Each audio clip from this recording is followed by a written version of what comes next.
பொருளாதாரம், எக்கனாமிக். சகோதரர்களே, அந்த பொருளாதாரம் இஸ்லாம் விரிவாக பேசிய ஒரு துறை. கொடுக்கல் வாங்கல், வியாபாரம், எது முடியும் எது முடியாது, எது ஏனும் எது ஏலாது, அனைத்தையும் ஸல்லல்லாஹு அலைஹி வஸல்லம் திட்டத் தெளிவாக சொன்னார்கள். இன்னல் ஹலால பையின், ஹலால் தெளிவானது, வல் ஹராம பையின், ஹராமும் தெளிவானது, வபைனஹுமா உமூரு முஷ்தபிஹாத், ஹராத்துக்கும் ஹலாலுக்கும் இடையில் சில குழப்பமான விடயங்கள் இருக்கிறது. லா யஅலமுஹுன்ன கஸீரும் மினன் நாஸ், அதிகமான மக்கள் அதை பற்றி அறிவில்லாமல் இந்த உலகத்தில் வாழ்கிறார்கள். இன்று வியாபாரத்திலே, கொடுக்கல் வாங்கலிலே, முஸ்லிம்களுடைய வியாபார துறையிலே ஊடுருவி இருக்கக்கூடிய ஆகப்பெரிய அல்லாஹ்வுடைய சாபத்தை பெற்றுத் தரக்கூடிய, அல்லாஹ்வுடைய கோபத்தை இறக்கக்கூடிய ஒரு பிரம்மாண்டமான, ஒரு பயங்கரமான ஒரு பாவம் தான் வட்டி. சகோதரர்களே, வட்டி என்பது இந்த மார்க்கம் ஸல்லல்லாஹு அலைஹி வஸல்லம் அவர்களால் 1400 ஆண்டுகளுக்கு முன்னால் தடை செய்த ஒரு பயங்கர குற்றம். சாதாரண ஒரு குற்றம் கிடையாது. ஆனால் இந்த காலத்தில் வட்டியோடு சம்பந்தப்படாதவர்கள், இந்த ஹராத்தோடு சம்பந்தப்படாதவர்கள் இங்கே குறைந்து கொண்டே செல்கிறார்கள். சகோதரர்களே, இஸ்லாம் தடுத்து விட்டால் அதை செய்வதற்கு எனக்கும் உங்களுக்கும் எந்த அனுமதியும் கிடையாது. முதலாவது இந்த வட்டி என்றால் என்ன? முதலாம் வட்டி என்றால் உங்களுக்கு விளங்குவதை போல் சொல்வதாக இருந்தால், ஒருவரிடம் நீங்கள் 1000 ரூபாய் கடனுக்காக கொடுக்கிறீர்கள். கொடுத்து திருப்பி தரும் பொழுது 1200 ரூபாய் தர வேண்டும் என்பதாக நிபந்தனை இடுகிறீர்கள். இதுதான் சுருக்கமான வட்டி. ஆனால் இந்த வட்டி, இந்த வருமானம், இந்த கடனின் மூலமாக கிடைக்கக்கூடிய வருவாய் அல்லாஹ் தடை செய்த ஒன்று. ஸல்லல்லாஹு அலைஹி வஸல்லம் தெளிவாக சொன்னார்கள், குல்லு கர்பின் ஜர்ர நஃஅன் ஃபஹுவ ரிபன். எந்த கடனெல்லாம் லாபத்தை ஈட்டித் தருகிறதோ, எந்த கடனெல்லாம் பிரயோசனத்தை கொண்டு வந்து சேர்க்கிறதோ, அது அனைத்தும் ஹராம். உதாரணமாக, பணத்தால் மாத்திரமல்ல, ஒரு கடனாளியால் எந்த லாபத்தையும் நீங்கள் அடையக்கூடாது. ஒருவருக்கு நீங்கள் 1 லட்சம் கடன் கொடுத்தீர்கள். கடன் கொடுத்ததற்காக அவர் சொல்கிறார், நான் இப்பொழுது ஒரு பிரயாணம் செல்ல போகிறேன், புத்தளத்திலிருந்து கொழும்புக்கு செல்ல போகிறேன், வழியில் உங்களையும் இறக்கிவிட்டு செல்கிறேன், என்னுடைய வாகனத்தில் நீங்கள் வரலாம். நீங்கள் யோசிக்கலாம், இதில் என்ன தவறு இருக்கிறது? ஆனால் இதற்கு முன்னால் உங்களோடு அவர் அப்படியான தொடர்பு இல்லாதவராக இருந்தால், கடன் கொடுத்ததற்காக வேண்டி உங்களை அவர் அவருடைய வாகனத்தில் ஏற்றினால், நீங்கள் வாகனத்தில் ஏறி செல்வதும் வட்டியாகத்தான் கணிக்கப்படும். அதுவும் ஹராம்.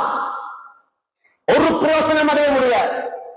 கடன் கொடுத்த நாளிலிருந்து வீட்டில் காய்க்கக்கூடிய மாங்காவும் தேங்காவும் உங்களுடைய வீட்டுக்கு வருகிறது. இதற்கு முன்னால் அந்த பழக்கம் கிடையாது.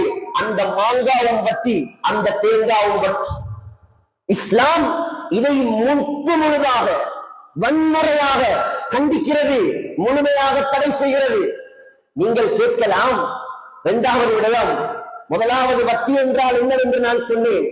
2வது விடயம், அல்லாஹ் ஏன் இதை தடுத்திருக்கிறான்? அல்லாஹ் எதற்காக வட்டியை தடை செய்திருக்கிறான்? நீங்கள் கேட்கலாம். சகோதரர்களே, இமாம் ஃபக்ருத்தீன் ராஸி அத்தஸ்ஸீருல் கபீர் உலமாக்களால் தலைக்கு மேல் தூக்கி வைத்து கொண்டாடப்படும் ஒரு தஃசீர் தான் மஃபாத்திஹுல் கைப் அத்தஸ்ஸீருல் கபீர். அதிலே 4 காரணங்களை எடுத்திருக்கிறார்கள். வட்டி ஹராமாக்கப்பட்டதற்குரிய காரணம். முதலாவது நன்றாக விளங்குங்கள், வட்டியில் மனிதாபிமானம் இல்லை. மனிதாபிமானம் வட்டியில் கிடையாது. நீங்க சும்மா உட்கார்ந்து கொண்டு உங்களிடம் மேலதிகமாக இருக்கக்கூடிய பணத்தை அவருக்கு கொடுத்துவிட்டு, அவர் தேவைக்காக விற்றவரிடமிருந்து மேலதிக பணம் எதிர்பார்ப்பது மனிதாபிமானத்துக்கு மாற்றமானது. அது இஸ்லாத்தில் தடை. இதனால் வட்டி ஹராம். 2வது சோம்பேறித்தனம். இந்த மார்க்கம் கஷ்டப்பட்டு சிரமப்பட்டு ஹலாலாக உழைப்பதை வலியுறுத்தக்கூடிய ஒரு மார்க்கம். கைத்தொழிலுக்கு முக்கியத்துவம் கொடுக்கும் மார்க்கம். வட்டியின் மூலமாக மக்கள் கஷ்டப்பட்டு உழைப்பது, சிரமப்பட்டு சம்பாதிப்பது தடைப்பட்டு போகிறது. உதாரணமாக கூலி தொழில் செய்கிற ஒருத்தர் இருக்கிறார், அவரிடம் 10,000 ரூபாய் இருக்குது. அவரை கூப்பிட்டு சொல்றாங்க, 10,000 ரூபாய்க்கா அடுத்த மாசம் 15,000 ரூபாய், அவன் தொழிலுக்கு போவான். இப்படி சல்லு இருக்கக்கூடிய எல்லாரும், பணம் இருக்கக்கூடிய எல்லாரும், காசு இருக்கக்கூடிய எல்லாரும் என்ன செய்வார்கள்? அவர்களுக்கு ஏற்ற மாதிரி வட்டிக்கு கொடுத்து விட்டு அவர்களுடைய வீட்டிலே சர்வசாதாரணமாக தாம்பீகமாக சொகுசாக உட்கார்ந்து இருப்பார்கள். இதுவும் மார்க்கத்தில் தடை. மூணாவது சகோதரர்களே, ஏழைகளின் சொத்தை சுரண்டுவது. ஏழைகளின் சொத்தை சுரண்டுவது இந்த வட்டியில் இருக்கிறது. சத்தத்தை கொஞ்சம் கூட்டுங்க. ஏழைகளின் சொத்தை சுரண்டுவது வட்டியில் இருக்கிறது. என்ன சொத்து? இவர் சும்மா இருக்கிறார், இவரிடத்திலே அல்லாஹ் பணத்தையும் வசதியையும் வாய்ப்பையும் அல்லாஹ் கொடுத்திருக்கிறான். இந்த நேரத்தில் ஒருவன் வருகிறான், அவனுடைய மனைவி ஆஸ்பத்திரியில், அவனுடைய மகளுக்கு சோம் இல்லை, அவன் கடனாளி, அவன் நோயாளி, அவன் ஏழை, அவன் வறியவன். இதனால் அவன் கடனெடுக்க வருகிறான். இவர் சும்மா இருந்து கொண்டு அவனுக்கு கடனை கொடுத்துவிட்டு இவரிடம் இருக்கக்கூடிய மேலதிகமான பணத்தை கடனாக கொடுத்துவிட்டு அவர் கொடுக்காவிட்டாலும் அந்த பணம் அவர்கள் சும்மாதான் இருக்கும். அப்படி இருக்கும் பொழுது அவர் என்ன செய்கிறார்? கஷ்டத்தில் இருக்கக்கூடியவர்களிடம், வறுமையில் இருக்கக்கூடியவரிடம், சோதனையில் உள்ளவர்களிடம் பணத்தை சுரண்டுகிறார். இஸ்திக்லாலில் ஹாஜா, ஏழைகளின் தேவைகளை சுரண்டுகிறார். இது இந்த மார்க்கத்தில் ஹராம். நாலாவது காரணம், மக்களுக்கு மத்தியில் மக்களுக்கு மத்தியில் உதவி மனப்பான்மை, நல்லது செய்ய வேண்டும் என்ற தன்மை இந்த வட்டியின் மூலமாக அறவே இல்லாமல் போகிறது. ஒருத்தர் இருக்கிறார், கடன் கேட்டால் கொடுப்பார், திருப்பி தரும் வரைக்கும் பொறுமையாக இருப்பார். அவருடைய பக்கத்து வீட்டுக்காரன் வட்டிக்காரன். அவன் என்ன செய்கிறார்? வட்டிக்கு கொடுக்கிறார். 1000 ரூபாய் கொடுத்தா 2000 வருது, 1 லட்சம் கொடுத்தா 1.5 லட்சம் வருது. இவர் பார்ப்பார், சும்மா இருக்கக்கூடிய அவனுக்கு வருமானம் வரும் பொழுது நாவலுக்காக வேண்டி சும்மா உதவிக்காக பணம் கொடுக்க வேண்டும், அவனும் வட்டிக்கு கொடுக்க ஆரம்பிப்பான். இதனால் வட்டி ஹராம். இந்த நாளையும் தூக்கி ஒரு மூலையில் வையுங்கள். இதெல்லாம் காரணங்கள். ஆனால் அசல் காரணம் என்ன தெரியுமா? அல்லாஹ்வுக்கு பிடிக்கல, அவ்வளவுதான். அல்லாஹ்வுக்கு பிடிக்கல. உங்களோட வீடு, உங்களோட சொந்த வீடு உங்களோட பேர்ல இருக்குது. நீங்க விரும்பினா வெள்ளை பெயிண்ட் அடிப்பீங்க, நீங்க விரும்பினா பச்சை பெயிண்ட் அடிப்பீங்க, விரும்பினா உடைப்பீங்க, விரும்பினா 2 மாடி, விரும்பினா 3 மாடி, விரும்பினா 4 மாடி. இது அல்லாஹ்வுடைய உலகம், இது அல்லாஹ்வுடைய ஆட்சி, இது அல்லாஹ்வுடைய மார்க்கம். அவன் நினைத்ததை ஹலாலாக்குவான், அவன் நினைத்ததை ஹராமாக்குவான். ஏன் ஹராம், ஏன் ஹலால் கேட்கக்கூடிய உரிமை இந்த உலகத்தில் யாருக்கும் கிடையாது. ஒன்றுதான் காரணம், அல்லாஹ்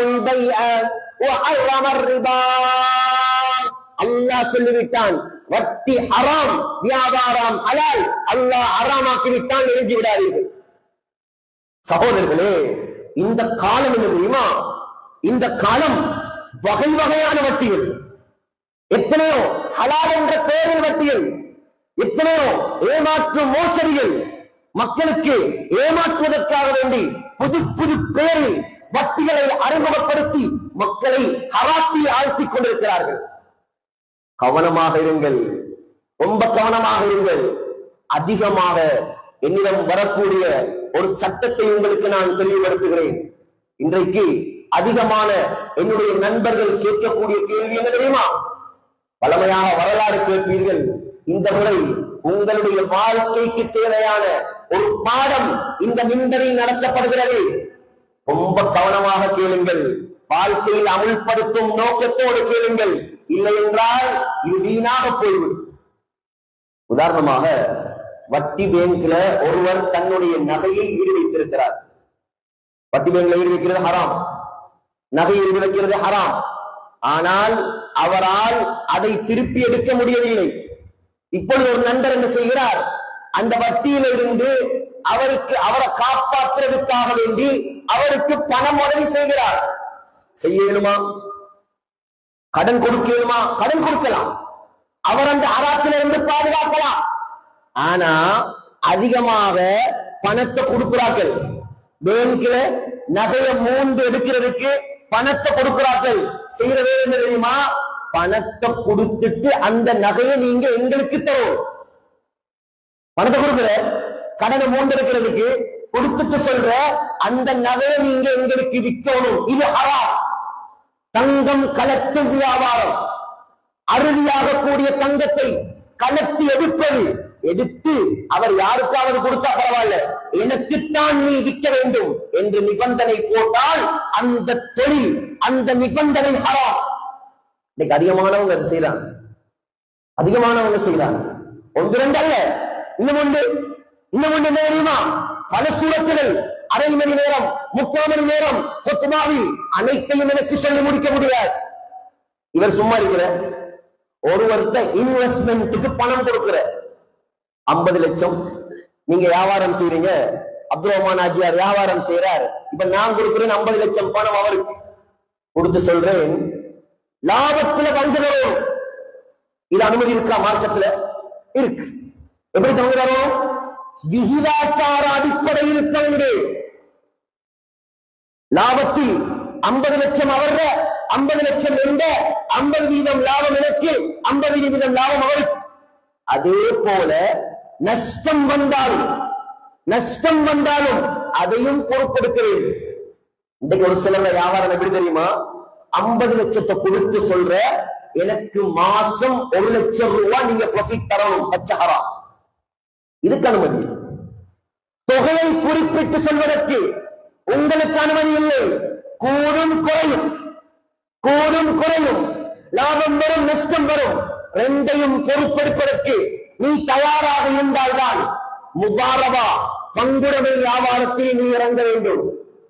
இன்னும் ஒரு சிலர் தங்கத்தை கடனுக்கு வாங்குற, தங்கம் ஹராம்.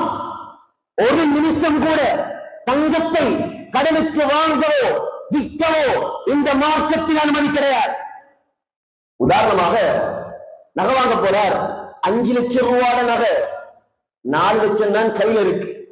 நகைக்கடைக்காரர் இவருடைய நெருங்கிய நண்பர் சொல்றார், 4 லட்சத்தை வைங்க, நாளைக்கு காலையில இல்ல, இன்றைக்கு அந்தியில இல்ல, இன்னும் 2 ஹவர்ல இல்ல, இன்னும் 1 ஹவர்ல பணத்தை தருகிறேன் என்று சொல்லி வியாபாரம் தங்கத்தை கடனுக்கு எடுக்க முடியாது. தங்கத்துடைய வியாபாரம் நேரடியாக இருக்கும். முத்தமாசிலன் நகதன், பணமாக இருந்தால் உரிய பணத்துடைய தொகையை கொடுத்து விட்டுதான் நீங்கள் தங்கத்தை வாங்கி எடுக்க வேண்டும். கடன் அங்கே செல்லுபடியாகாது, கடன் அங்கே ஏற்றுக்கொள்ளப்படாது. தங்க வியாபாரத்திலோ வெள்ளி வியாபாரத்திலோ கடன் கொடுக்கல் வாங்கலுக்கு அனுமதி கிடையாது. பணமாகத்தான் இருக்க வேண்டும். ஆனால் ஒருவேளை உங்களுக்கு செய்யலாம். 4 லட்சம் தான் இருக்குது, நகைக்கடைக்காரர்கிட்ட 1 லட்சத்தை கடனாக வாங்கி அவருக்கு கொடுத்துட்டு தங்கத்துடைய வேலை செட்டில்மெண்ட், தங்கத்துடைய பணம் செட்டில்மெண்ட், உங்களுக்கு இப்போ நான் 1 லட்சம் ரூபாய் கடனாக தர வேண்டும். அது பிரச்சனை. பணம் கடன் பிரச்சனை இல்லை, தங்கம் கடனாக எடுக்க முடியாது. இன்று அதிகமானவர்கள் சகோதரர்களே இந்த இன்வெஸ்ட்மெண்ட், இந்த சங்கிலியை கொடுத்து லாபம் எடுக்கக்கூடிய விடயத்திலே எத்தனையோ பேர் மாட்டிக்கொண்டு தவிக்கிறார்கள். உங்களை நான் எச்சரிக்கிறேன், இந்த மின்பரில் வைத்து அறாமான வியாபாரத்தில், அறாமான தொழிலிலே உங்களுடைய பணங்களை நாசமாக்கி விடாதீர்கள்.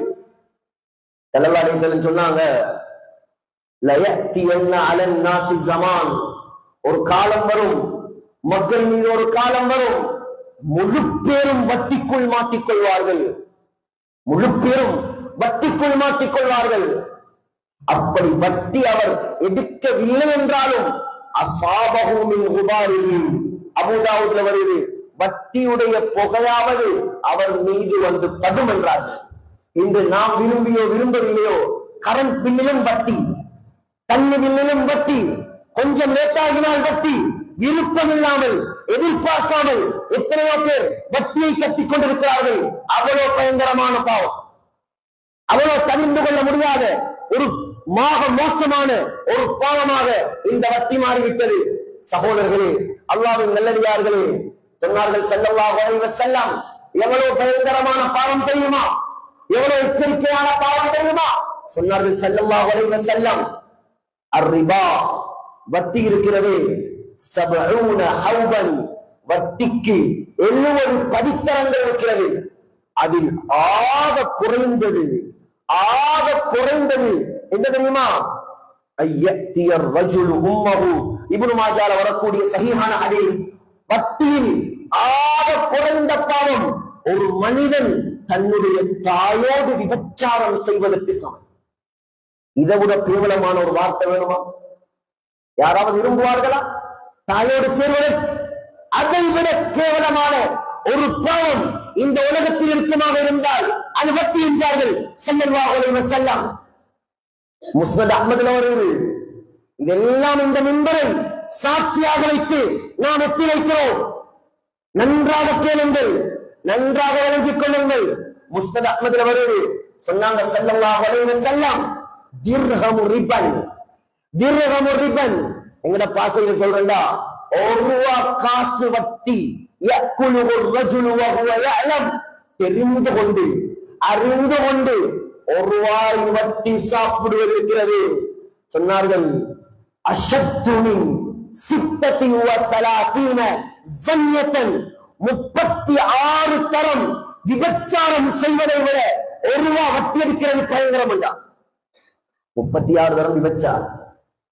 திருமணம் முடித்த ஒருவர் விபச்சாரம் செய்தால், இஸ்லாமிய நாடாக இருந்தால் அவரை கல்லால் அடித்து கொலை செய்ய வேண்டும். ஒரு ரூபா வட்டி எடுக்கிறது, 36 தரம் கல்லால் அடித்து கொல்லப்படுவதை விட பயங்கரமான பாவம். அவ்வளவு பயங்கரம். யாருக்காவது தைரியம் இருக்கிறா சகோதரர்களே? யாருக்காவது தைரியமா? அல்லாஹ் சொல்கிறான், இத்தகுல்லாஹ், ஏனும் நீங்களே அல்லாஹ்வை பயந்து கொள்ளுங்கள். வதரு மா பக்கிய மினர் ரிபா, வட்டியை விட்டு விடுங்கள். ஃபைலம் தஃஅலு, வட்டியை விடுறதுக்கு நீங்க ரெடி இல்லையா? உங்களுக்கு வட்டியில தான் கார் ஓடணுமா? வட்டியில தான் வீடு வாங்கணுமா? வட்டியில தான் வாழணுமா? உங்களுக்கு இன்பமாக இருக்கிறா? இன்பம் விளங்கும், கொஞ்சம் சொனங்கும். வட்டிக்காரர்கள் ஆரம்பத்துல அது இன்பம் தான், நடு தெருவுல கொண்டு வந்து அல்லாஹ் நிப்பாட்டுவான், அப்ப விளங்கும் அதனுடைய பாரதூரம். அல்லாஹ் சொல்றேன், உங்களுக்கு வட்டியை விடுவதாதா, வட்டியை விடுவதாதா? 2 பாவம். ஒரு பாவம் குர்ஆனில் சொல்லப்பட்டிருக்கிறது, அடுத்த பாவம் ஹதீஸில் சொல்லப்பட்டிருக்கிறது. இந்த 2 பாவத்தையும் செய்தால் அல்லாஹ் சொல்கிறான், என்னோடு யுத்தம் செய்வதற்கு நீங்கள் தயாராகுங்கள். ஒரு பாவம் வட்டி, அடுத்த பாவம் அல்லாஹ்வுடைய நல்லடியார்களோடு விரோதம் பாராட்டுவது.